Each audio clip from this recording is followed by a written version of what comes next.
Olivan, olhando aqui, estou vendo no mínimo uma das nossas 3 entrevistadas. Já queria convidar e ver quem é. Não, você já pode, doutora Raíssa. Então, coloque doutora Raíssa enquanto a gente aguarda a entrada de doutora Ângela Bonifácio e doutora Roberta Lacerda. Doutora Raíssa, boa tarde. Aqui quem fala é Sêmio Timene. Agradecer a sua disponibilidade de conversar com os nossos ouvintes, com a população do Rio Grande do Norte, como não do Brasil, porque a gente tem já aqui no YouTube diversos mandando saudações pelo Brasil inteiro. E para, no mínimo, aprendermos nesse ano, a gente criou um tema aqui, foi criação do meu colega de bancada, Luiz Henrique, desmistificando o ano de pandemia, de onde viemos e para onde vamos. E aí eu lhe cumprimento, lhe dando boa tarde, seja bem-vinda ao Cidade Notícias. Boa tarde, Sênio, é um prazer poder estar falando com o Rio Grande do Norte. A gente aqui realmente precisamos desmistificar.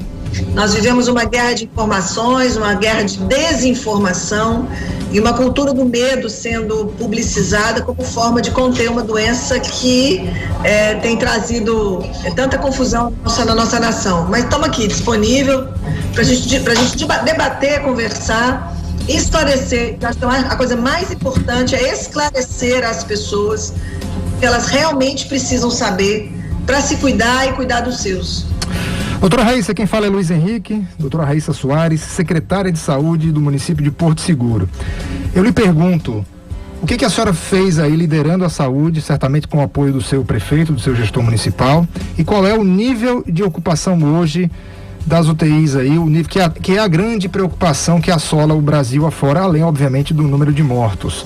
Eu lhe pergunto, então, são 2 perguntas em uma. O que foi feito em Porto Seguro e que ganhou as manchetes e as notícias, né, do Brasil todo, e qual é o nível de ocupação hoje no seu município?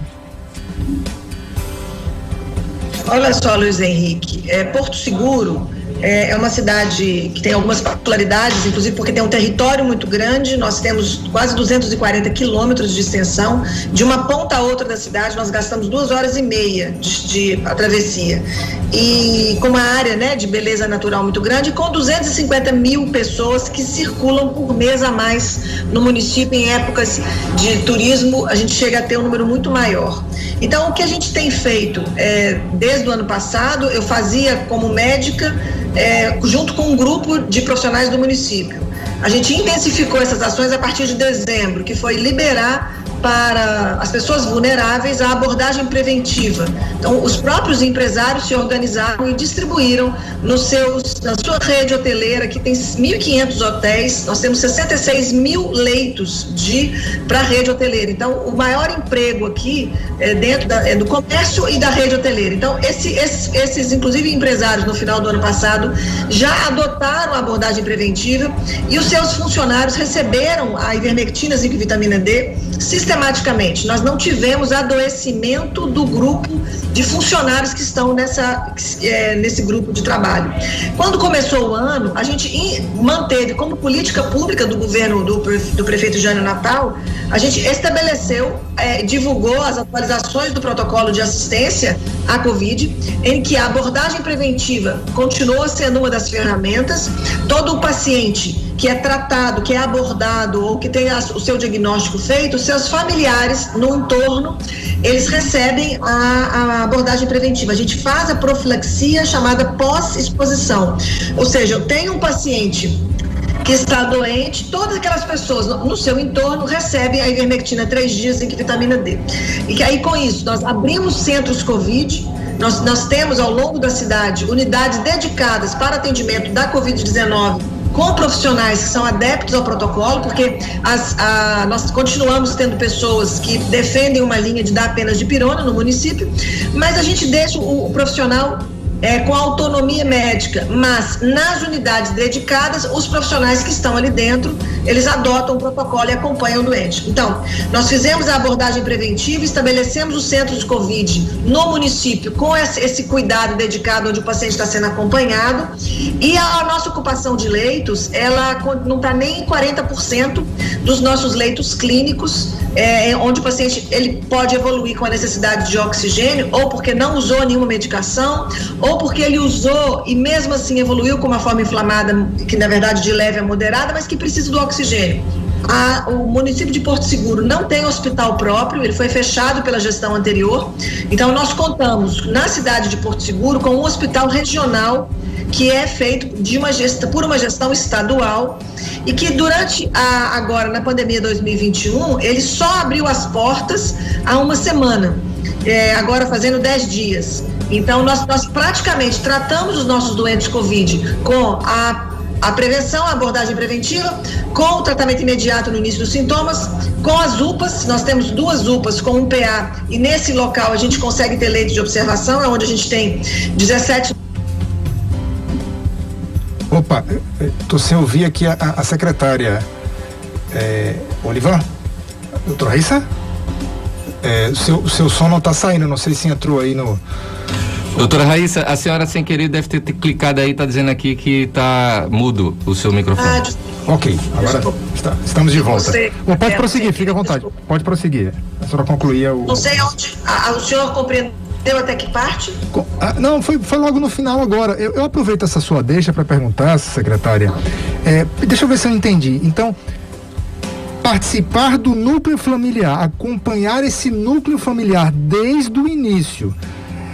Dona Maria, ela se contamina e ela mora com mais 4 pessoas. Então vocês conseguiram, efetivamente, no município de Porto Seguro, que é um município que tem, ela disse agora, 1.500 hotéis, que tem centenas e centenas de leitos de hotéis e pessoas que vêm do mundo inteiro e que já tinha sido reaberto antes do chamado segundo pico. Então, a diferença aí foi acompanhar desde esse primeiro momento, é isso? Isso, se tem um paciente enfermo de Covid, nós já tratamos todos os seus contatos intradomiciliares e de ambiente de trabalho. Todos recebem tratamento, é claro, para aqueles que querem, né? Tem pessoas que não querem, a gente respeita. Então, é ofertado ao paciente o tratamento imediato e aos seus contatos a profilaxia. Então, eles usam a medicação e são monitorados, porque no primeiro indicativo de sinais e sintomas, eles recebem tratamento imediato. Já está mais do que comprovado que se a gente reduz a carga viral da doença Covid-19, nós reduzimos a inflamação. Então, é como um incêndio. Se eu combater o incêndio, perco a casa. Se eu deixar o incêndio tomar conta, nós vamos perder aquela casa, o prédio inteiro, o condomínio inteiro. Então, assim, a Covid-19 é uma doença grave, ninguém tem sombra de dúvida de 2 milhões de óbitos no mundo. Infelizmente, pessoas continuam morrendo e o que é claro, já estudado e conhecido e já é divulgado numa mídia e tanto na mídia científica quanto numa mídia leiga, que o vírus, a gente já entende o que ele faz e como que ele entra na célula e como é que são as reações inflamatórias da doença. Então, hoje, discutir o que fazer é algo que foge de foco. Nós temos que discutir como.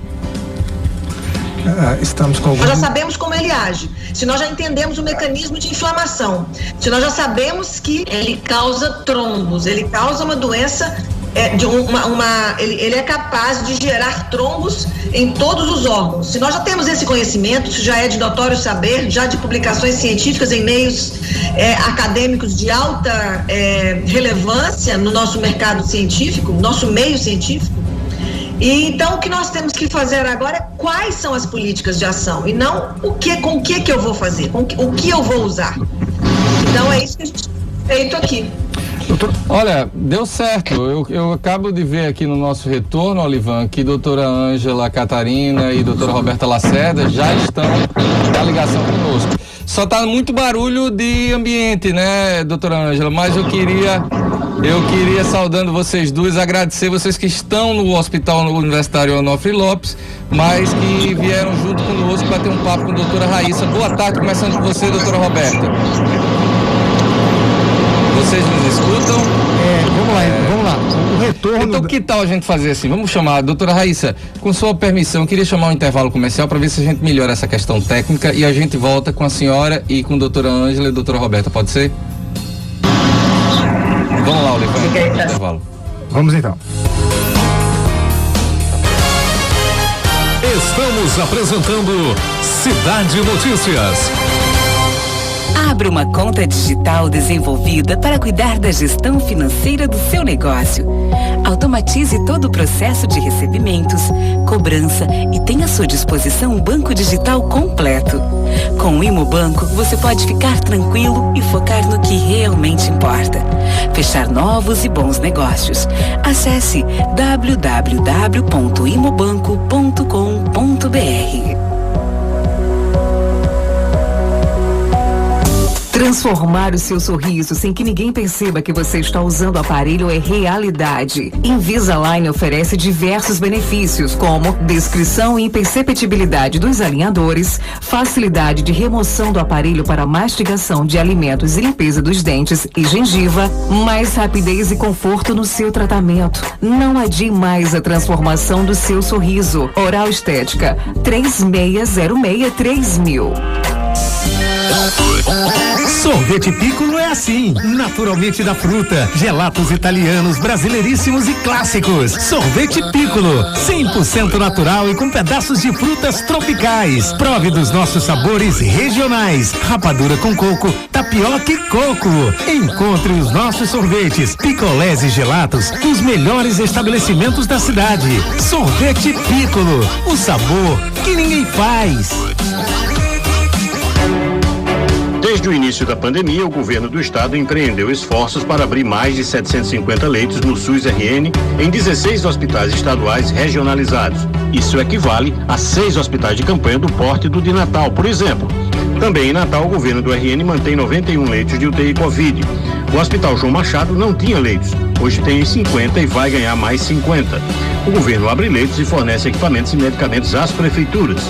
Governo do Rio Grande do Norte. As suas noites de sábado não serão mais as mesmas. Todos os sábados, a partir das 22 horas até a meia-noite, venha dançar com a gente do Cidade Dance. Um programa musical feito especialmente para você esquentar suas noites de sábado e não parar mais de dançar. Você vai ouvir sucesso dos anos 70, 80, 90 e os melhores hits atuais. Só aqui no Cidade Dance. É a Rádio Cidade, a 94 FM, embalando suas noites de sábado. Vem com a gente. Cidade. Estamos apresentando Cidade Notícias. Estamos de volta, seu Cidade Notícias, são 12 horas e 44 minutos. Estamos batendo papo com nossas 3 entrevistadas de hoje, 3 mulheres, 3 guerreiras, nesse mês do Internacional da Mulher. Doutora Roberta Lacerda, infectologista, referência hoje nacional na área da infectologia. Ela que tem trabalhado aí as questões de cuidar da saúde antes de adoecer, de sair correndo. Os cuidados, como é que chama, Luiz? Profilaxia? Profilaxia, eu vivo esquecendo o nome dessa palavra. Doutora Raíssa Soares, ela hoje está como secretária de saúde de Porto Seguro e no primeiro bloco nos mostrava sobre como ela tem feito lá para termos em Porto Seguro um porto seguro contra a Covid-19, cidadãos daquela cidade, aquele importante destino turístico. E doutora Ângela Bonifácio, pneumologista. Olha, a doutora Raíssa, apesar de estar mais longe, ela está com qualidade digital fantástica. Agora a doutora Roberta e a doutora Ângela estão com alguns desafios, elas que estão agora lá no hospital, pararam ali no horário do almoço delas para poder atender o nosso convite. Então a gente está conseguindo arrumar tudo isso daí para poder a gente continuar o bate-papo com elas, mas você disse que tem um destaque do Dr. Madison, é isso? Doutora Raíssa está com a gente, então... Doutora Raíssa, a senhora nos escuta, não é isso? Sim, perfeitamente. Então vamos lá. Daqui a pouquinho eu trago então a denúncia do Dr. Madison Vidal, uma denúncia triste aqui sobre UTI neonatal, mas daqui a pouquinho ele já publicou na rede social dele. Doutora Raíssa, tudo que a gente mais quer hoje é a pacificação da chamada comunidade médica, né? Você já é médica há algum tempo, eu suponho. É de Minas Gerais, não é isso? Isso. De Minas Gerais. De Belo Horizonte. Nasci, cresci, formei, trabalhei lá até 2 anos atrás, quando eu mudei para Porto Seguro. Porto Seguro talvez seja um dos locais no Brasil mais cosmopolitas, né? Porque são pessoas do Brasil e do mundo, assim, É uma pipa multiplicada por muitos aí, né? É verdade. Eu quero agora trazer uma questão que é de ordem médica, de ética médica, né? A associação AMB essa semana, me parece, não quero tirar conclusões precipitadas, que a comunidade, parte da comunidade médica e alguns meios de comunicação se aproveitam deste momento tão triste pelo qual nós passamos em nível brasileiro, em nível continental. O Brasil é um continente, para acusar médicos que estão desde o primeiro momento no fronte da batalha. Eu vou ler uma pequena nota aqui, que era o seu comentário, que uma nota foi publicada aqui no Instagram do Ricardo Amorim, que repercute uma notícia da BBC. Coronavírus. Chefes de UTIs ligam kit Covid a maior risco de morte no Brasil. A taxa de mortalidade entre os pacientes com Covid que são internados em hospital, entre os que precisam ser internados nas UTIs nos hospitais e entre os que chegam a ser entubados é significativamente maior no Brasil do que no resto do mundo.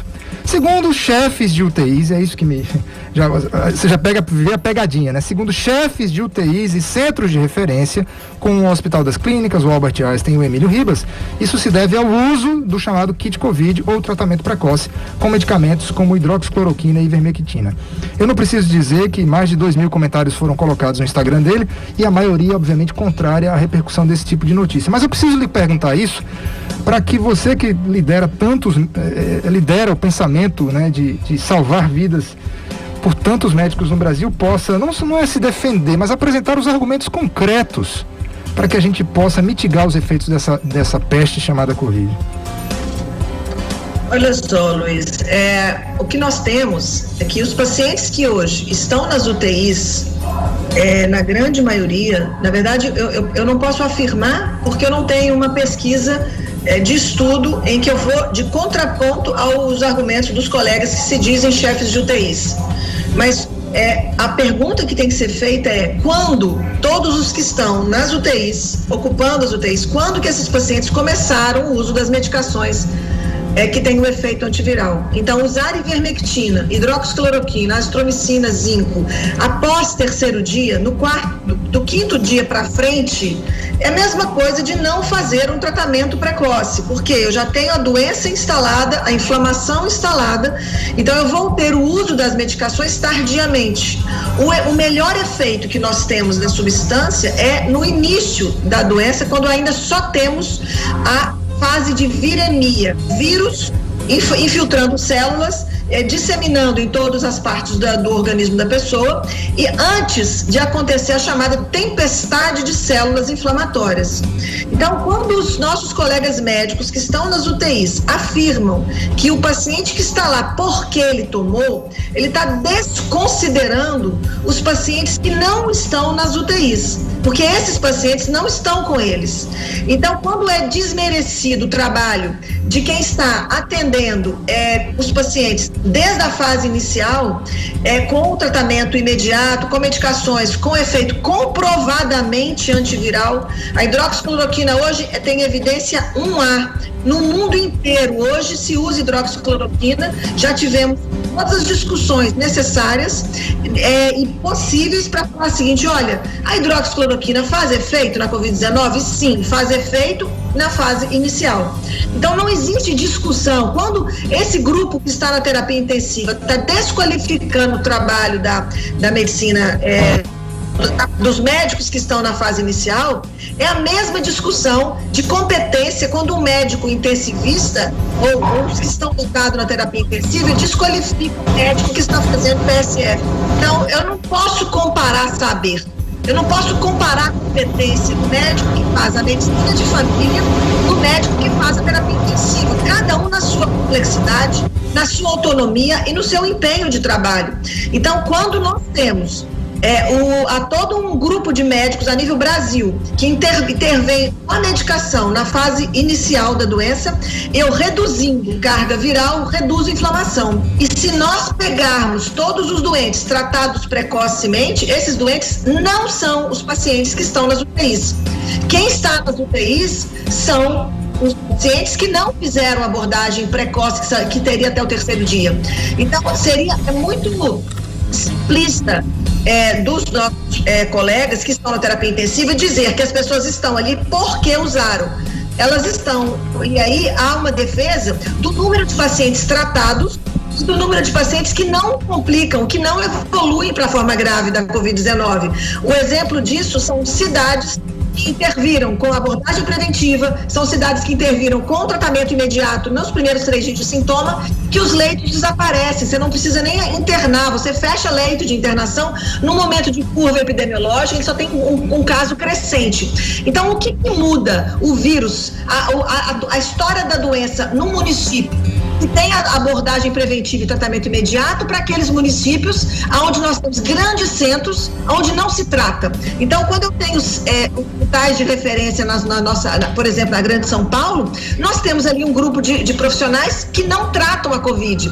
Então, eu tenho ali o epicentro do que eu preciso, de qual é a consequência de pacientes que não recebem tratamento, que ficam apenas com medicações para aliviar sintomas, chamados sintomáticos. Então, a gente permite que o vírus inflame, a gente permite que a tempestade citoquímica gere toda a inflamação, e essa inflamação, ela é danosa, ela é grave, ela causa tudo que a gente tem visto de todo o país e de todo o mundo.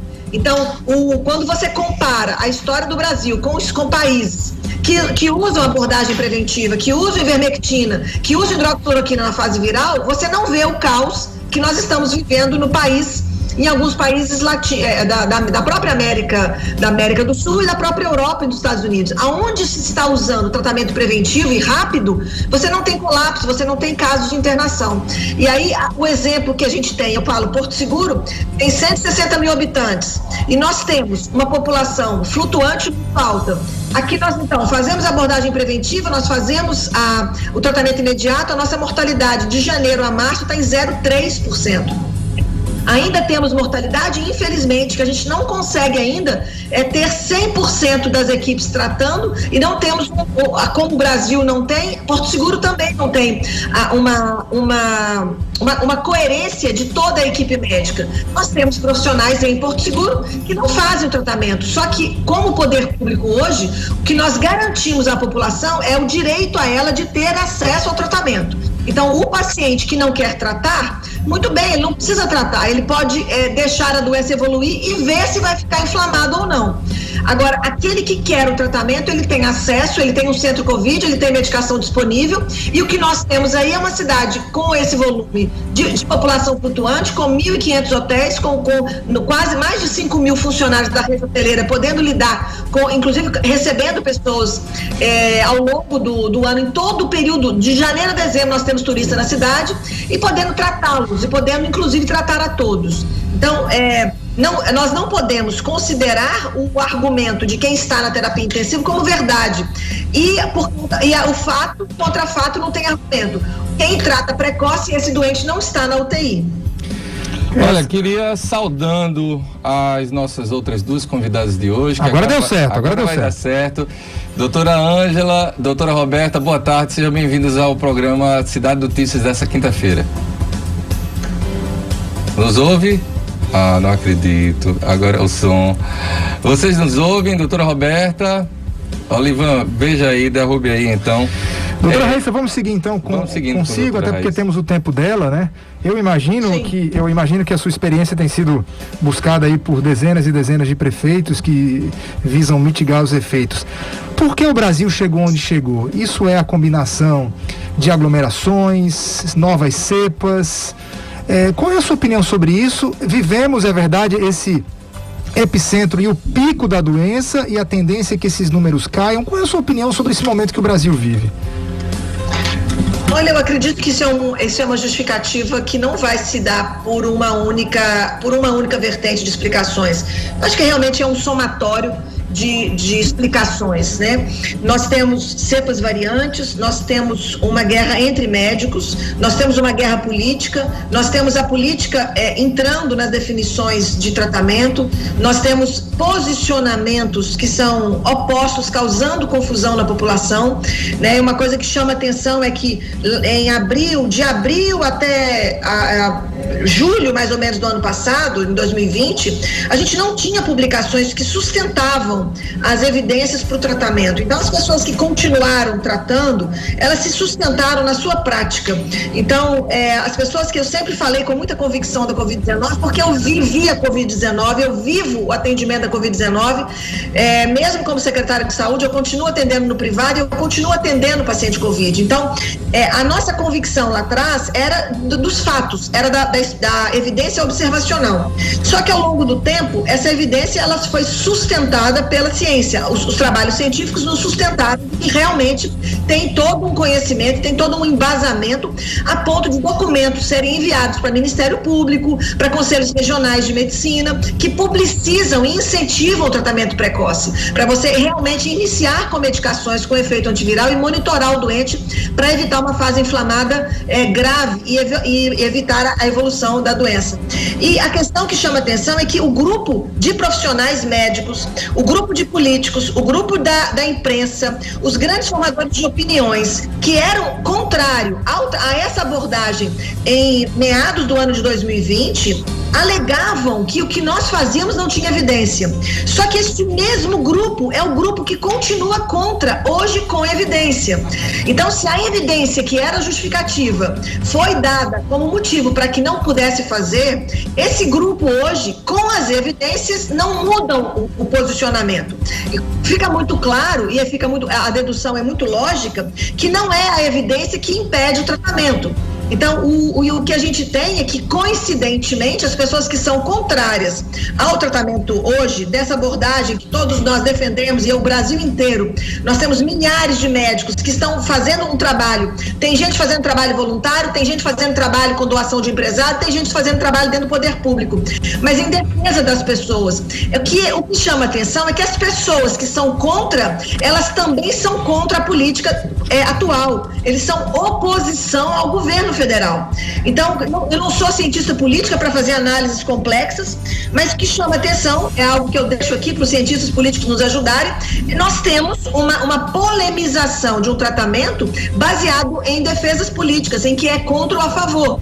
Então, existem profissionais que são, eles são absolutamente avessos ao governo federal, e essas pessoas, elas falam que esse tratamento não tem procedimento, aí justificam por vários vieses e trabalham com a linha do medo, trabalham com a linha de injúrias, porque eles, quando você diz que, quando um colega, um centro médico, ele é capaz de anunciar que quem está na UTI é porque tomou hidroxicloroquina e ivermectina, então nós precisamos comprovar, e que isso seja publicado em revistas científicas com evidência 1A, de que o uso da ivermectina e da hidroxicloroquina está gerando internação na UTI. Caso contrário, isso vira uma falácia. Isso vira uma fala leviana no meio científico que causa medo na população. E as pessoas passam a ter medo, como tem sido nas mídias divulgadas, que ivermectina causa falência hepática, como se atacava a hidroxicloroquina dizendo que ela fazia problema cardíaco.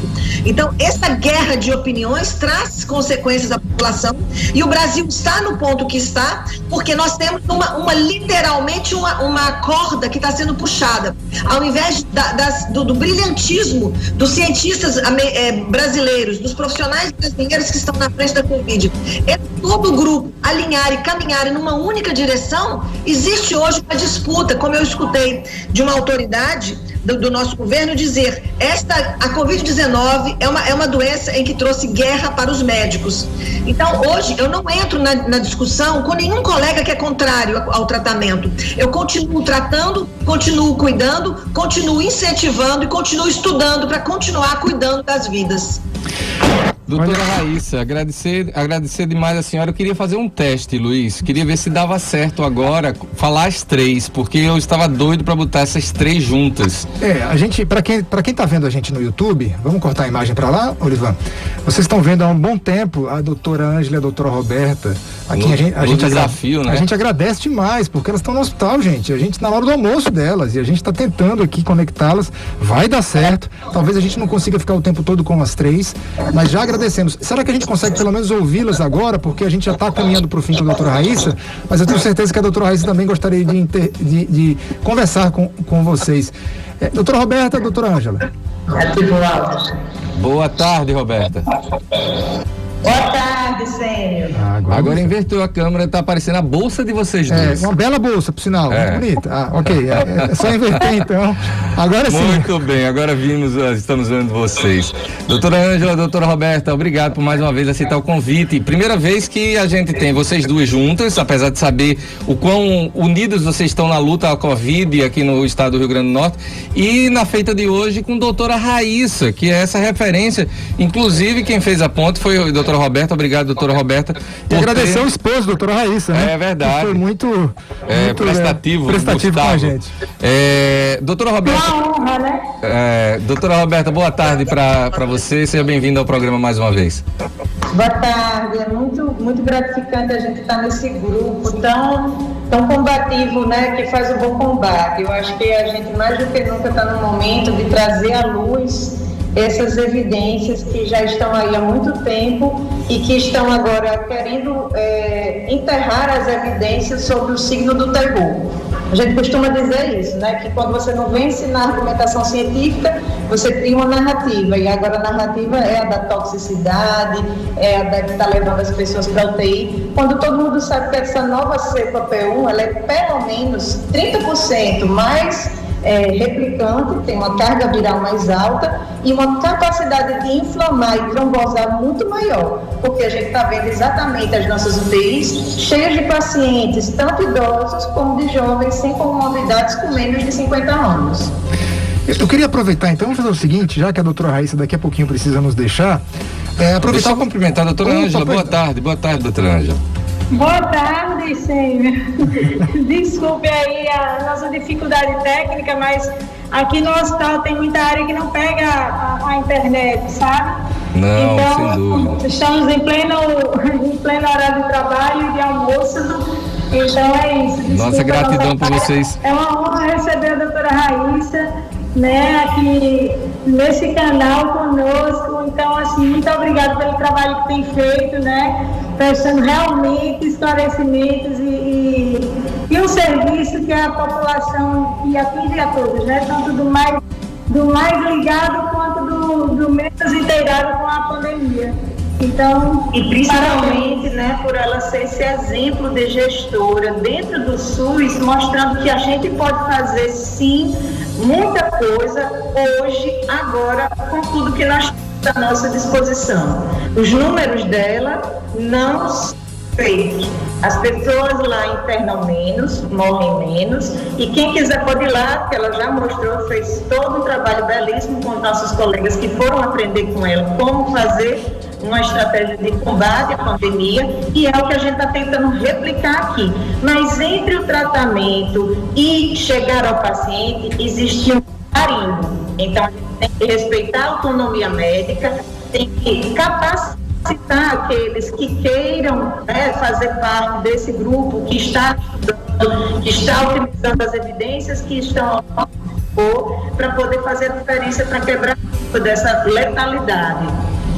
Vamos aproveitar então, se vocês gostariam de fazer, vocês aqui de Natal gostariam de, enfim, fazer alguma reflexão, alguma pergunta específica para a doutora Raíssa, talvez algo que a gente não tenha conseguido abordar até o presente momento, até porque a gente conta com a hora dela ainda, e depois a gente vai seguir com vocês duas. Doutora... Eu gostaria de fazer uma pergunta à doutora Raíssa. Por favor. A gente aqui recebe muitas críticas em Natal, porque temos à disposição desde maio de 2020 o protocolo com tratamento e abordagem do paciente. Mas uma das críticas maiores é que as pessoas têm muito à disposição os medicamentos, que são, na maior parte das vezes, ivermectina, azitromicina e corticoide, quando não até na primeira semana, prescritos tanto em hospitais públicos como privados, independente de ser rede estadual ou municipal. Então eu queria saber como é que foi o desafio para ela, para tentar uniformizar, fazer um consenso, capacitar esses médicos que, a despeito de estarem trabalhando em centros Covid, não querem e não estão afeitos a fazer o tratamento precoce.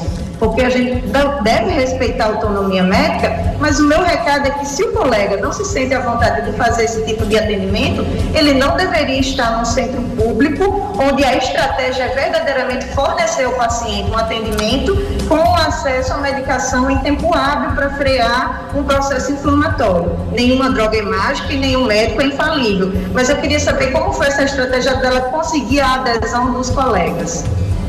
Doutora Raíssa. Roberto, essa foi a minha justificativa para estar indo a Porto Feliz e conhecer o trabalho do nosso colega, Dr. Cássio Prado. E eu fui lá pessoalmente, foi quando eu acabei me adoecendo, mas eu vivi. Eu conheci e experimentei a assistência de Porto Feliz. Então eu repliquei, na verdade, aqui. Essa questão da forma de tratar tem sido um monitoramento diário.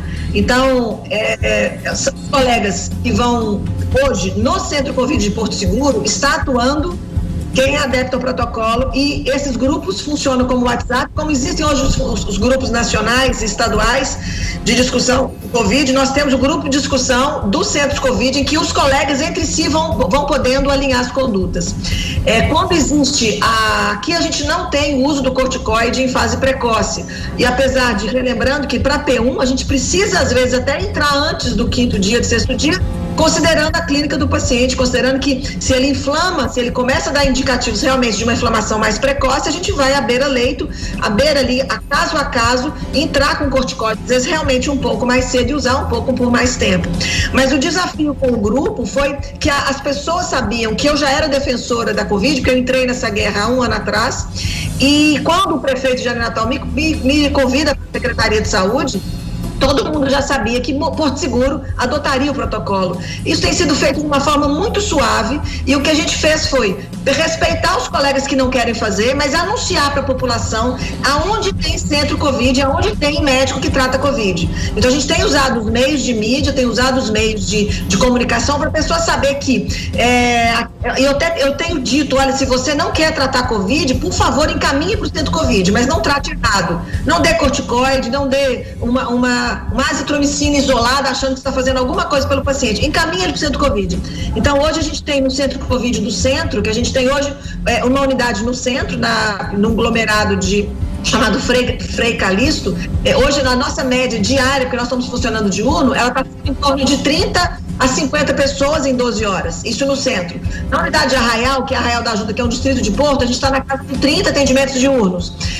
Em Caraíva e Trancoso, que é um pouco mais distante, 2 horas e meia daqui, a gente está na casa de 5 a 10 pacientes por dia. Então, as pessoas vão ao centro Covid, e aí nós combinamos que, olha, não quer usar o protocolo, não quer tratar a Covid, fica em outra escala. Mas quem for ficar na escala vai cumprir, vai aprender. A gente tem feito 1 a 1, discussões, reuniões de Zoom, chama em discussão, conversa no telefone, e assim, próximo. E aí, como eu tenho estado na frente, inclusive fazendo o privado, eu faço atendimento de consultório no horário de final de expediente, 3 vezes na semana, muitos pacientes me procuram, até mesmo de amigo de alguém, conhecido de alguém, e eu tenho tido acesso às receitas dos serviços. Então eu fico vendo aqueles que estão seguindo, e aqueles que não estão seguindo já são foco de eu chamar o diretor daquele centro Covid, olha, chame o colega, se ele não tem problema de não tratar, mas ele não vai trabalhar neste centro, porque nós temos um combinado, um acordo de cavalheiros, que as pessoas podem ficar livres para fazer o que elas quiserem, mas a política pública deste serviço é com protocolo. Então ele vai pegar a escala dele, colocar num ponto de atendimento que não tem o Covid. Então, entendeu? Eu acho que o microfone dela fugiu. Não, mas pegamos aí todas. Pegamos, né? Então, doutora Ângela, tem alguma pergunta para a doutora Raíssa? Caiu a ligação delas duas na hora que eu ia fazer pergunta. Bom, não tem problema. Mas a doutora Raíssa está aqui conosco. Doutora Raíssa continua com a gente. Doutora Raíssa, eu vou fazer as 2 últimas perguntas para liberar, que eu sei que seu horário aí deve estar uma loucura, né? Não, voltaram. As meninas voltaram. Voltaram. Então, gente, doutora Ângela, gostaria de fazer uma pergunta, doutora Raíssa? Sim, um comentário apenas. Só muda o endereço, viu, doutora Raíssa? Aqui, nós estamos passando a mesma dificuldade, certo? Sofremos retaliação de todas as formas, sabe? Inclusive, assim, colegas, nós temos que frequentar em público da mesma maneira, e os colegas, assim, realmente nos bastidores temos enfrentado uma dificuldade. Além de enfrentarmos a gravidade da situação, né, a gravidade do paciente, nós temos enfrentado também esse tipo de situação com colegas que, além de não prescreverem, então, às vezes, transgridem a ética, suspendem, criticam lá. É muito difícil, mas a gente segue na batalha, sabe? É exemplo de vocês que têm dado super certo e está dando realmente para levar dessa maneira. Eu deixo de sugestão é que vocês estão em hospital, vocês pegam o doente já na fase inflamada e vocês veem o que ninguém está fazendo. Então, uma estratégia que precisa ser feita, e vocês podem usar o poder público, fica de sugestão, ou o poder privado, de abrir unidades em que eles possam ter acesso ao tratamento imediato. Porque vocês realmente, estando no hospital, vocês vão pegar aí aquela angústia de você saber da história do paciente, que é igual no Brasil inteiro. Eu acredito que não vai ser diferente no Rio Grande do Norte. Você pergunta para o doente, quando começou seus sintomas? Eu procurei um atendimento, eu voltei no posto de saúde, eu voltei na UPA, aí ele fez 4, 5 atendimentos, ele tem 4, 5 receitas na mão, nenhuma combina com a outra, parece que o colega não compreendeu e não se interessou em saber o que ele já tinha usado, ou repete, por exemplo, tratamento de fase viral quando o paciente está inflamado.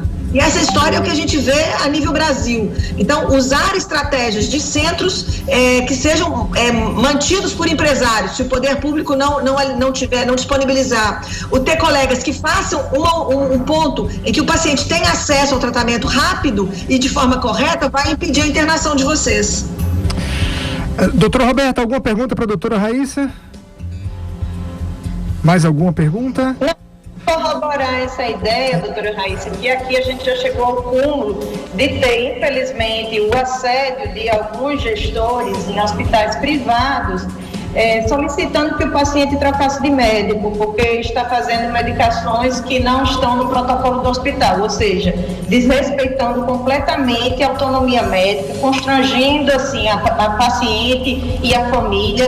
Então, situações muito difíceis, onde a gente, além de lidar com a gravidade da doença, tem que ser submetida a um escrutínio, a uma injúria, a uma perseguição que não se justifica. Eu respeito os colegas que não prescrevem, entendo que eles não queiram utilizar as evidências que nós utilizamos, mas eu peço a eles apenas um pouco de coerência, como exemplo do que a gente vai discutir mais tarde, numa live às 19h30, a qual eu convido a todos participar, juntamente com o cardiologista Dr. Guilherme Peck e o infectologista Dr. Francisco Cardoso, que é autor da nota técnica que o Ministério Público Federal, do Distrito Federal, ratificou como evidência suficiente para iniciar o tratamento e abordagem precoce dos pacientes.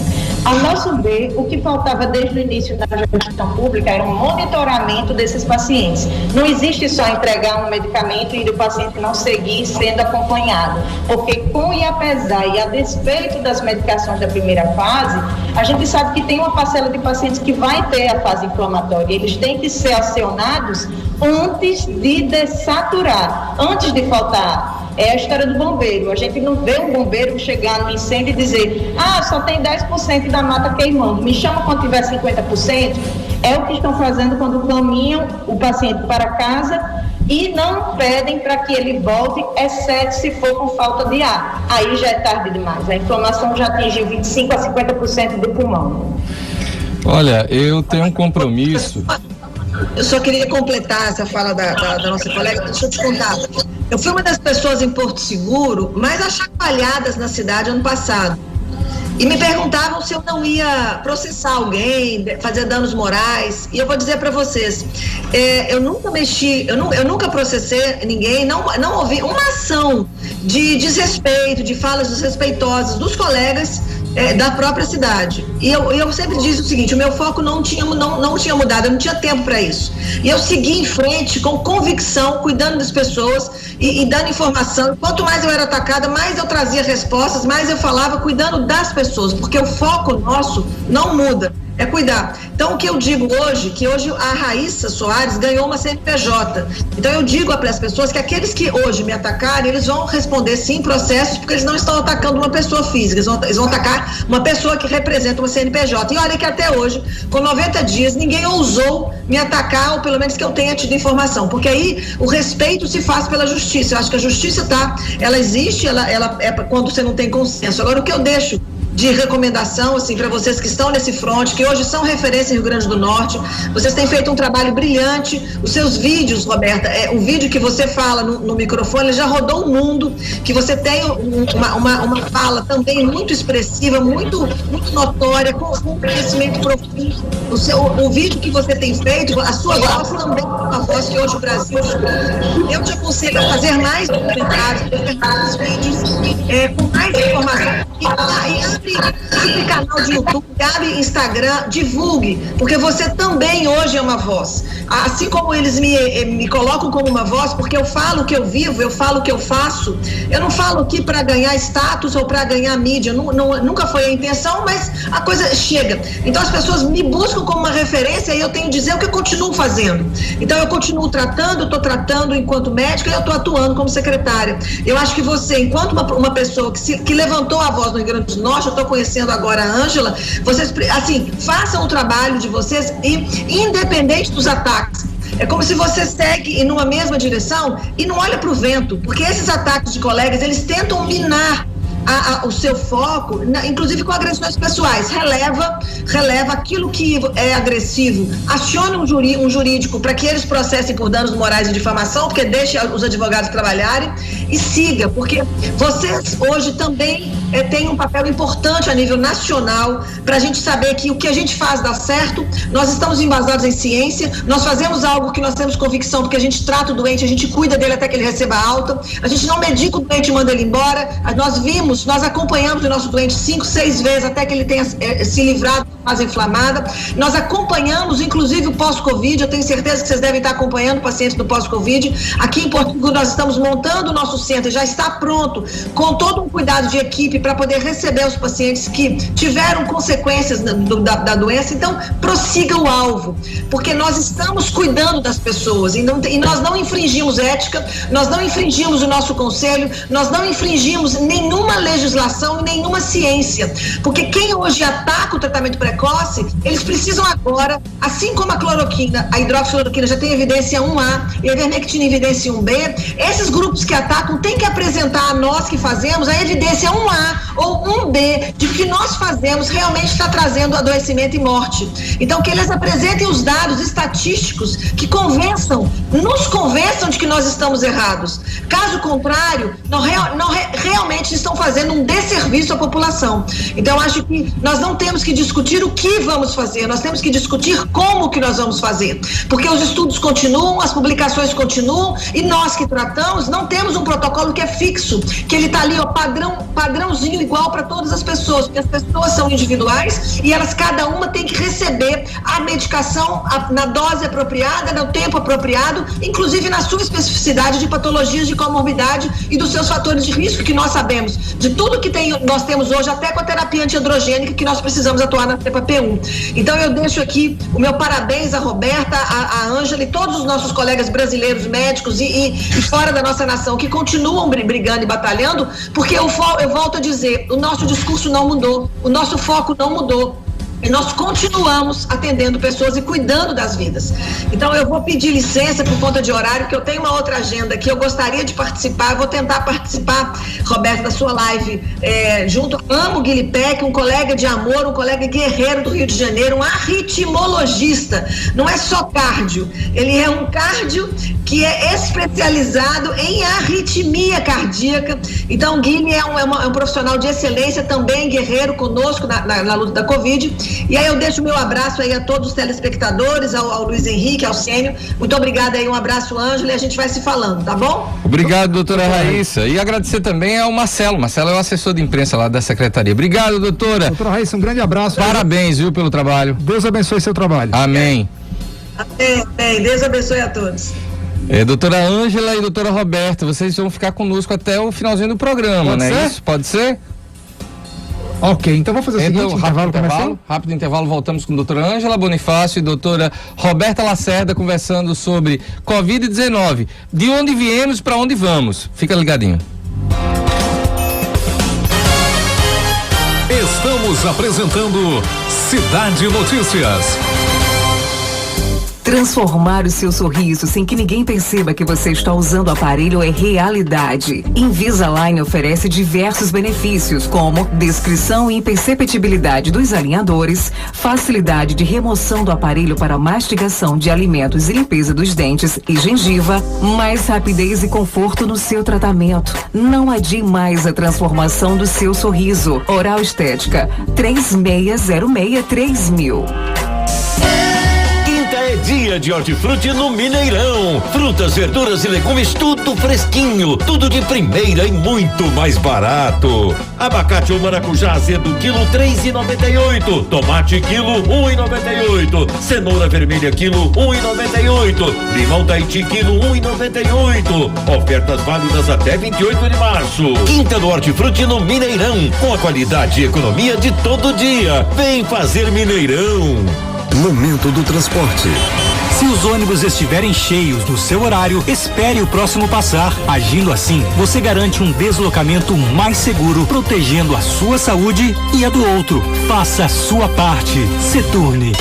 Chama no precinho, 400 mega tem a Cabo Telecom na sua casa. Chama no precinho, 49,95. 400 mega tá de graça. 400 mega de internet por apenas 49,95. É só na Cabo Telecom. As melhores taxas de upload, 100% fibra ótica e mais agilidade para a sua conexão. Cabo Telecom, há 20 anos conectando você. Chama no WhatsApp 8420102012. Chama no precinho, 49,95. 400 mega tá de graça. Decisões monocráticas frequentemente tomadas pelos ministros do STF, o Supremo Tribunal Federal, mergulham o país num cenário de incertezas, descrédito e desconfiança.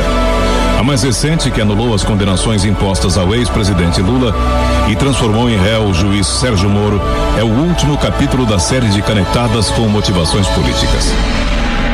Vale lembrar que foram os ministros do STF que soltaram o médico estuprador Roger Abdelmaci. Também foi essa corte que pôs na rua o traficante André do Rap, ainda foragido. O doleiro da Lava Jato, Shaya Mograbi, foi solto por 3 vezes. As ingerências sobre os outros poderes, como a prisão do deputado Daniel Silveira, causam desconforto na relação entre judiciário, legislativo e executivo. Para citar apenas alguns casos de extensa lista. O que faz a mais alta corte da justiça pelo Brasil? Acossado pela pandemia, o país precisa de tranquilidade, seriedade e postura ética de seus juízes. O que se vê é uma onda de indignação e temor pelo futuro de nosso país. O Brasil não precisa de mais problemas. Essa é a opinião do Grupo Jovem Pan de Comunicação. Apoio 94 FM. Toda sexta, das 20 às 22 horas, no programa Noite 94, você vai conferir a preferência musical de um convidado da cidade. O programador é você. Ouvintes serão convidados a compor esse grupo selecionado de programadores, escolhendo as músicas que marcaram suas vidas. Toda sexta, no programa Noite 94, o programador é você. E nesta sexta, você vai ouvir a seleção musical do corretor de imóveis, Peterson Dantas. Estamos apresentando Cidade Notícias. Estamos de volta, seu Cidade Notícias, 1h23. Olha, passando rapidamente aqui, centenas de pessoas nos assistem agora lá no YouTube. Um senhor que está na fila indo tomar vacina. Olha só, tem? Já tá na mão? Não, seu Severino Paulino, pai do meu amigo Ideu Júnior, lá de Ponta Negra, tá inclusive falando aqui na fila, tá ouvindo o programa já faz um tempão, e aí ele até falou, olha gente, fila quilométrica aqui no Via Direta, tá com meu pai, aí ele questiona a prefeitura o motivo de não termos um agendamento, né? Na verdade, sabe, Ideu, o que eu tenho percebido é que quando muda o horário, muda a idade, aí a turma já vai comprando no primeiro dia. Né? Vamos divulgar hoje que tem live da doutora Roberta, hoje. Aonde? Lá no canal dela, tá? No canal dela no YouTube. E como é que faz para chegar ao canal dela? Muito fácil. Você que tá com a gente aqui ao vivo, mesmo que o programa quando acabe, tá no descritivo do programa, tá aqui, ó, canal da doutora Roberta Lacerda. Tá lá o endereço. Você clica e se inscreve. Ou seja, você vai lá no YouTube da Rádio Cidade, tá lá, porque é barra, não sei o que, não. Você entra no programa de hoje, lá no YouTube, 94 FM Rádio Cidade, aí você vai ver lá, canal da doutora Roberta Lacerda. Que horas vai ser? Que horas vai ser, doutora Roberta? Doutora Roberta, que horas vai ser a live? Liga o microfone dela. Às 19h30. 19h30, público basicamente que você vai trabalhar para os seus colegas médicos, enfim, mas vai ficar super aberto lá. A população em geral, principalmente. População em geral. Vai justificar e vai realmente mostrar o cenário de mentiras, usando por base a argumentação científica, discutindo os artigos. Onde está o erro, onde está o olhar com viés, porque o tema é ciência ou conveniência.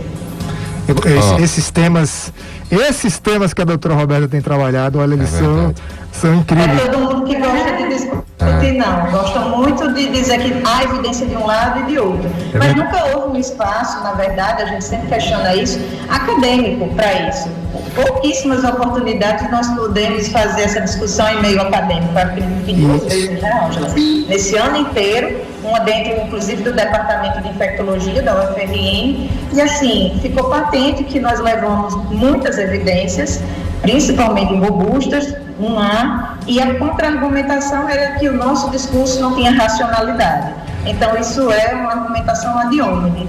Você não tem como contra-argumentar em termos de conteúdo, então você ataca na forma. Diz que a pessoa é apaixonada, né? É interessante que nunca exigiram isso, né? Em nenhuma epidemia, em nenhuma outra pandemia não existia esse tipo de preocupação realmente, né? Mas assim, a gente agora está sendo cobrado de todas as formas, e mesmo a gente mostrando a evidência, apesar de ter dado certo, as evidências existirem, em vez dos colegas que criticam, das pessoas que exigem isso de nós, finalmente ficarem satisfeitas e começarem a prescrever, não. Eles continuam buscando, mas está faltando isso.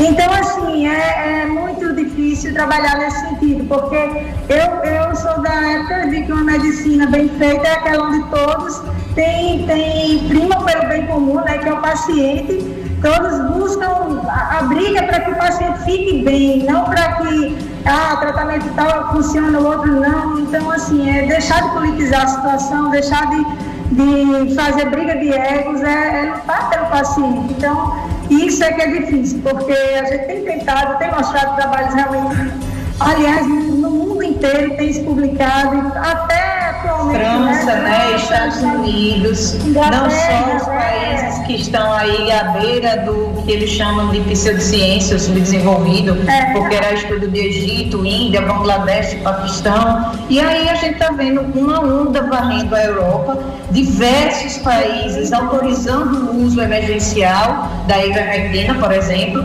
mostrando, né, isso, a Inglaterra fazendo um estudo de ensaio clínico randomizado com apoio da OMS, junto com o UNITAID, né, aquela organização Então, uma falhazinha. fundamental de estudos da ciência mundial em continuar estudando e buscando evidências, e no Brasil o que se quer é colocar uma pá de cal sobre o assunto, seja dizendo que a narrativa agora é tóxica, leva para a UTI, quando você faz um raciocínio sempre inverso. Todos os pacientes que estão na UTI utilizaram ivermectina, azitromicina e hidroxicloroquina. Sim, também utilizaram soro. Sim, também utilizaram corticoide. Sim, e estavam utilizando paracetamol, anticoagulante na enfermaria. Então, cada paciente vai ter uma evolução. A diferença faz no acompanhamento. Olha, você está escutando a doutora Roberta Lacerda, a doutora Ângela Catarina, a doutora Roberta que é infectologista, a doutora Ângela que é pneumologista, elas que já estiveram aqui conosco no Cidade Notícias. Quero agradecer muito, né, a presença de vocês virtual hoje. A entrevista a gente está chegando pertinho do fim, mas eu queria só dizer uma coisa. Olha, tem muita gente aqui, Roberta, pedindo o teu canal do Telegram, e é um canal que eu sei que você já disse, está prestes a sair, como também já saiu o seu canal do YouTube. Aproveitando para registrar aqui o nosso querido Jean Rocha, que está com a gente aqui, que também está à frente de maneira voluntária à frente do canal da doutora Roberta, que agora sim ela tem o canal lá no YouTube, hoje à noite, então tem essa live às 19h30. Se você quiser se inscrever no canal dela, muito simples, vai no descritivo do programa de hoje. Eu queria trazer uma menção para vocês, uma reflexão.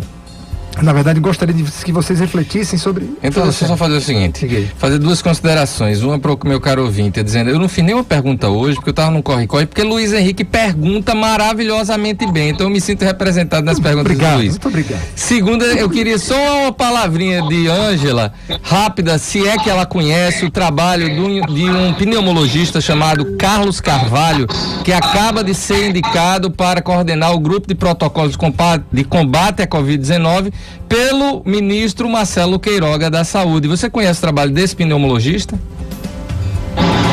Como é o nome do Carlos Carvalho. Sim, Carlos Carvalho, sim.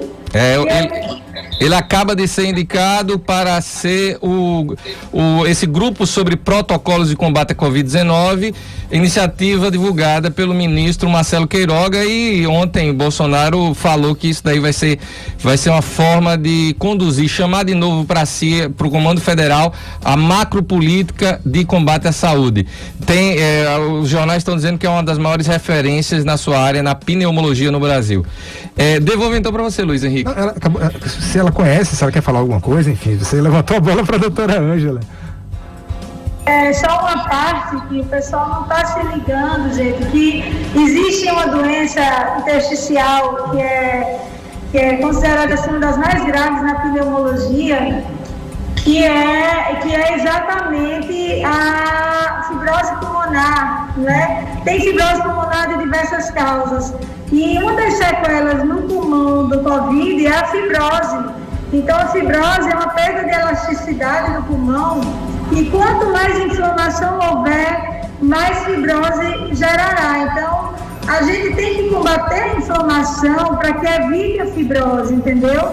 Então, assim, quanto mais a gente tratar precocemente, quanto mais a gente buscar precocemente um atendimento para que não se gere uma fase inflamatória, ou que se gerar seja uma fase inflamatória menos agressiva, melhor para o paciente, porque senão nós teremos adultos de meia idade, né, e na terceira idade necessitando de oxigênio suplementar. Então muita gente vai gerar muita gente dependente, né, assim, com capacidade de trabalho reduzida. Então vem para frente o caos que se instalará, né? Então vamos sempre lembrar que a gente está pensando aqui a curto prazo, mas a médio e longo prazo teremos grandes dificuldades, né, pós-Covid. Pelo menos eu estou falando ainda só do pulmão, mas tem várias outras sequelas que podem vir, né? A gente tem visto aí pessoas pós-Covid com quadros depressivos, pessoas com surtos psicóticos, tem visto pessoas com quadros neurológicos, de síncope, de vertigem, então de arritmias por miocardite, né? Porque o vírus ele agride vários órgãos, pessoas que precisaram entrar em insuficiência renal aguda e hemodiálise para poder se tomar assim, a noção da gravidade da situação. Então, é difícil isso. Então, tudo isso gera aí uma perda de qualidade de vida, e a gente prima pela qualidade de vida. Então, tudo isso que a gente busca não é para autopromoção, não, pelo contrário, a gente não tem nem... Quem quiser se consultar com uma de nós hoje não tem nem como, porque a gente está tão sem tempo, envolvido em tanta coisa, que não tem tempo para conseguir dar assistência a todo mundo que gostaríamos, né, Roberto? Então, infelizmente, mas assim, a gente gostaria que realmente se tivesse uma atenção maior à população, sabe? Ninguém se contente com o resultado do RT-PCR negativo, porque isso não significa que não seja Covid, certo? Procure um especialista, procure um outro médico, uma segunda opinião, caso você não tenha, assim, conseguido um atendimento, né? Caso você não tenha, naquela hora foi um atendimento de emergência, num pronto-socorro na UPA, que o médico não pode dar aquela atenção, vai para um especialista, né? Tenta dar condução, dar sequência a isso aí, porque vai precisar, né? Vai precisar que se dê andamento, porque lá na frente chegam inflamados esses pacientes, os hospitais estão lotados, então A gente não precisa passar por isso, né? Vamos dar condição e lembrar que pronto-socorro não é aquele local de conduzir uma doença como essa, é aquele local de atender, orientar, e aí o paciente só irá retornar realmente caso não consiga uma assistência como especialista ou como médico que conduza fora. Não precisa também ser pneumo ou infecto, basta ser um clínico habilitado, ou cardiologista, ou alguém que estude a doença e que siga realmente nessa linha de pesquisa, tratamento e evidência, enfim, mas que zele pelo seu paciente, né? Nós não queremos os melhores técnicos, a gente quer os melhores médicos que cuidem realmente e que primem pela vida, né? É isso que a gente quer. Doutora Ângela, doutora Roberta, fazer aqui as últimas perguntas para a gente já liberar vocês também. Vocês estão aí no meio do expediente, na hora do almoço de vocês, né? Doutora Roberta, doutora Ângela, estamos no meio de um lockdown no Rio Grande do Norte. Hoje eu repercuti, agora há pouco nós repercutimos aqui a opinião da primeira-ministra da Alemanha, que fez o seu meia-culpa, e aqui eu bato palmas para ela, porque está difícil encontrar um líder nesse planeta que diga, olha, errei, e peço desculpas a você, população. Não, e deixa eu registrar que a gente acabou sem ler. Ricardo Valentim, uma referência na área da pesquisa, enfim, lá do Laboratório de Inovação Tecnológica do LAIS da UFRN, ele veio a público e declarou em entrevista ao Bom Dia RN na manhã de hoje que a economia do Rio Grande do Norte está em colapso por conta da pandemia, empresas quebrando, escolas sem aula, enfim, o lockdown não funciona. Eu queria perguntar a vocês sobre o lockdown, até quando, até onde nós vivenciaremos esse tipo de estratégia e também da importância nesse momento da aceleração da vacina na nossa cidade e no nosso estado, mais precisamente. Eu deixo esses dois temas em aberto para a gente encerrar o nosso bate-papo de hoje. Doutora Roberta Lacerda, doutora Ângela Catarina. Luiz Henrique, então eu vou puxar o fio desde 2020, né? Quando a gente comentava sobre essas questões. Tem até uma entrevista muito engraçada que eu fiz com os meninos em março de 2020 e que eu coloquei no canal para todo mundo relembrar dessa retrospectiva. Mas desde o início a gente comentava isso, né? O lockdown, ele sempre foi uma estratégia emergencial para você estabilizar a sua rede de atenção. Naquele momento que a gente recebia notícias do Oriente e da Europa, já em meados de dezembro, janeiro, fevereiro, de que estava se aproximando, lá era o momento da gente ter parado e começado a estruturar. E eu me lembro desse atraso aqui, porque a gente só foi abrir a nossa primeira enfermaria já em quase março, metade de março, quando chegou o primeiro paciente suspeito e a gente foi colher suave e não era positivo, mas a gente sequer tinha uma enfermaria específica Covid pronta. Então, assim, esse atraso na estruturação das nossas redes de assistência hospitalar levou a uma demora na organização dos serviços de saúde. Lembrando que a Covid ela tem várias ondas. Então, nesse primeiro momento, o lockdown serviu para a gente estruturar no leito de UTI, pensando no paciente mais grave que viria e veio, mas também capacitar as equipes, né, que elas precisavam aprender a lidar com o tratamento, com o corticoide, com o heparina, o que quer que fosse, estruturar os ventiladores e tudo mais. Tudo isso foi feito. Março, abril, tivemos o pico em maio, junho. Julho, nós tivemos uma queda abrupta, logarítmica e, como dizia o prêmio Nobel, né, de Química em 2014, Michael Lewitt, toda a pandemia segue uma escala logarítmica exponencial. Isso não é novidade. Ela leva uma subida de 6 a 8 semanas e decai aplanada lentamente em 2 a 4 semanas. Isso com qualquer vírus respiratório. Agora, a grande problemática foi que o Imperial College, na pessoa do Dr. Neil Ferguson, aquele mesmo que foi pego em flagrante delito de furar o lockdown para visitar a sua amante e por isso pediu demissão do grupo lá do Boris Johnson, ele errou nessa amostragem, nesse cálculo de uma escala 10 a 10, em escala logarítmica. Então, houve um prolongamento desse lockdown. E a despeito das nossas observações, das nossas posicionamentos, o lockdown ele não serve para reduzir transmissibilidade. por mais que algumas pessoas pensem que ele possa reduzir a velocidade de transmissão, o vírus não entende que porque nós estamos em casa, próximos uns aos outros, sem máscara, não há como não ter transmissão. Porque eu vou repetir e vou dizer de novo, a doutora Angela Merkel deve ter lido os diversos trabalhos sobre lockdown, como agora o grupo de Stanford liberou recentemente, e está lá mostrando isso. Lockdown nenhum mostrou com evidência científica que reduziu transmissibilidade ou queda na mortalidade e número de casos.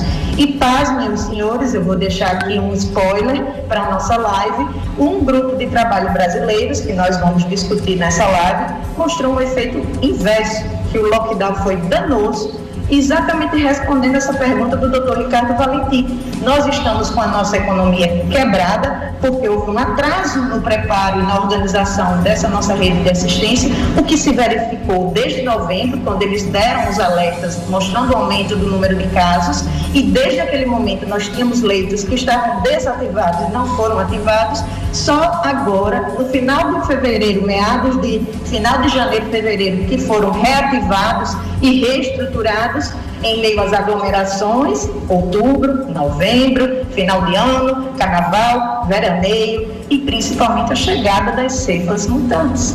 Tudo isso foi uma tempestade perfeita para a gente ter o que a gente está tendo agora a grande escala de aceleração do número de mortes, do número de pacientes precisando de ventilação mecânica e esse esgotamento da rede de saúde, quando então novamente é necessário um lockdown, mas para isso, para que a gente tenha menos gente adoecendo ao mesmo tempo. Muitas pessoas questionam um porquê das escolas fechadas, mas eu vou lembrar da nossa colega epidemiologista que esse período de março é sazonalmente, normalmente, o período de maior transmissão das doenças de via respiratória, principalmente em crianças menores de 5 anos, vírus sensicial respiratório, influenza e causam bronquiolite viral. Então, numa situação em que uma bala de oxigênio, literalmente a bala de prata para quem está entre a vida e a morte, eu não posso ter uma criança com uma doença infecciosa aguda que pode ser evitada, evitando aglomerações e a presença na escola, né, presencial, com um outro paciente sofrendo com a Covid porque não teve um tratamento hábil com medicamentos, inclusive orais, que poderiam refrear essa inflamação. Então, a outra gasolina desse momento foi a demanda que se criou, mandando para casa com muita dipirona, com muito anti-inflamatório, com muito corticoide na primeira semana, pacientes que deveriam estar sendo acompanhados e tratados adequadamente, precocemente, com medicamentos que possam ter questionamento ou não, ainda assim, numa fase específica que a gente chama 2A, entre o 5º e 7º dia, quando o paciente não está faltando ar, mas já está com febre ou calafrio, mal-estar, dor no corpo, dor nas juntas, sem vontade de comer, esse paciente deve ser imediatamente abordado para iniciar anticoagulação precoce, profilática, corticoide na dose correta, para que ele seja manejado ou em regime de hospital-dia, que é o que nós estamos estruturando agora, nesse novo planejamento de estratégia de saúde pública, não só o Centro Covid, não só a UPA. Lembra que a UPA, meus parabéns a esses heróis, porque eles há muito tempo estão segurando as pontas e servindo como hospital de clínica médica para falta de leitos, que há mais de 20 anos a gente vê decrescendo no Brasil, não só leito de UTI. Então, o Covid lá está competindo com edema agudo, AVC, infarto e câncer. Essas pessoas do Covid têm que ser drenadas para um outro local intermediário, onde elas possam fazer uso de um anticoagulante ou de um corticoide, oxigenoterapia ou não, para que então elas possam ter a inflamação refreada e a gente reduz o número de internamentos em terapia intensiva, que é o que nós vimos com o exemplo da doutora Raíssa. Lembrando, né, Roberto, só um adendo que a gente não é contra a vacinação, pelo contrário, nós estamos ganhando tempo enquanto toda a população não é vacinada, né? Já se trabalhou essa estratégia antes e tem dado certo, né? Então vamos organizar de tal forma que não traga prejuízo à economia, porque também se morre de outras coisas, é verdade. E lembrar realmente isso que a Roberta falou, que agora vão vir aí as outras doenças, é tanto que vai ter muita gente ainda achando que está com Covid, quando na verdade pode ser um resfriado. Hoje em dia, lembrar que essa nova cepa também, ela não vem se manifestando com um quadro inicial gripal. A gente tem pego sintomas bem atípicos, bem, sabe, diferentes do que a gente via no começo, que era aquele quadro clássico de coriza, dor de garganta. Não é assim, a gente tem visto sintomas isolados de dor de cabeça, dor muscular, dor nas costas, dor lombar, né? Muita dor lombar, diarreia também, como primeiro sintoma. Lembrar isso, então, as coisas vão se organizar, né? Eu acho que não é hora para desespero e também não é hora para pensar que estamos aqui defendendo uma forma de evitar a vacinação. Não, vacinem-se, todos têm que se vacinar. Todos. Então, enquanto não chega a vacina para todos, vamos trabalhar com o que a gente tem, né? Com o que tem mostrado aí evidência científica aí, evidência anual, e vamos ver e tudo que tiver ao nosso alcance, né? Que lembrar que são medicações de custo baixo, que tem acesso, que a população tem acesso. Olha, doutora Ângela, doutora Roberta, se a rádio permitisse, e se nossos ouvintes com certeza iriam topar, eu deixava ligado até as 7h30 quando vai haver essa live hoje à noite. Então, eu queria fazer o seguinte: primeiro, agradecer a todo mundo que nos ouve, seja pelo rádio, seja pelo YouTube. A quem está agora no YouTube, são 523 pessoas assistindo. Eu queria pedir a vocês o seguinte: dá a curtida, porque avisa ao logaritmo do YouTube que o que a gente teve hoje aqui foi muito relevante. Ele vai espalhar mais e mais esse vídeo pelo YouTube. E quem quiser se inscrever, eu já chegou a informação aqui que deu uma bronquinha no link do canal da doutora Roberta Lacerda. Mas a gente vai estar providenciando, vai estar salvo lá no corpo do programa de hoje, da transmissão de hoje. Então, quer participar, quer assistir a doutora Roberta Lacerda com outros grandes nomes da nossa medicina aqui no Brasil, entra lá, segue o canal da doutora Roberta Lacerda, liga o sininho, porque você vai ser avisado toda vez que ela estiver fazendo lives, toda vez que ela postar algum material novo. Começando por você, doutora Roberta, obrigado, parabéns pelo seu trabalho. Só lembrando então, 19h30, Ciência ou Conveniência, com o doutor Francisco Cardoso e o doutor Guilherme Peck, é isso? Guilherme Peck, exatamente. Está aqui a doutora Roberta hoje, 19h30, ao vivo, para a comunidade médica e para nós, cidadãos. É isso aí. Vamos doutora lá. Roberta, obrigado. Muito obrigado, hein? Vamos lá para exatamente desmistificar tudo que já foi dito dessa pandemia e verdadeiramente colocar os fatos, porque, como vocês estão vendo, apenas a rádio está chegando ao mundo. Assim como na Segunda Guerra Mundial, eu acredito muito nisso. Ela está fazendo a diferença porque informação é vida, conhecimento é poder. Doutora Ângela Catarina, obrigado pela sua participação no programa de hoje. Eu que agradeço. Até a próxima. Até a próxima, que seja em breve. Obrigado a vocês dois. Deus abençoe a vida de vocês com muita saúde, discernimento e sabedoria. Muito carinho dos nossos ouvintes lá do YouTube para vocês dois, viu? Obrigado.